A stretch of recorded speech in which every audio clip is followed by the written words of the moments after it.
काही काही लोकांच्या अंगात येतं. वारकरी संप्रदाय मानत नाही बरं या गोष्टीला. माऊलीचं तर सोडाच, तुकोबारांनी खंडन केलंय. सेंदरी हेंदरी दैवते कोण ती पूजे भूते घेते. अंगात येणारा हा मनुष्यच नाहीत असं लेखी प्रमाणे तुकोबारांचं.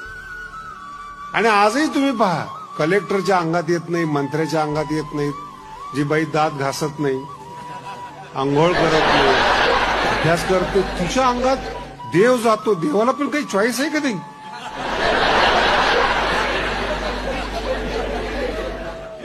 कधी अभ्यास करून विचार करा या गोष्टीचा. कुठं जावं, कुठं राहावं, काय करावं. एक कारकून माझ्याकडे आला आणि मला त्यांनी सांगितलं, महाराज 7.5 सुरू आहेत, 5 वर्ष झालेत, 2.5 वर्ष राहिलेले. 2.5 वर्षात माझ्यावर शनीचा प्रभाव पडू नये म्हणून मला काहीतरी उपाय सांगा. मी म्हणलं, काम काय करतं? मी कारकून आहे. तुझ्या मागे कोण लागलंय? ते मग शनी लागलाय. म्हणजे एवढं मोठं कशाला समजतो स्वतःला?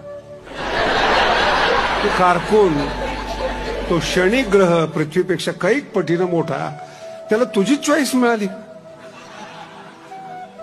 म्हणजे तुझ्या मागे लागावं शनीने, इतका लहान नाहीये तो. इतका शनीचा अपमान नका करू.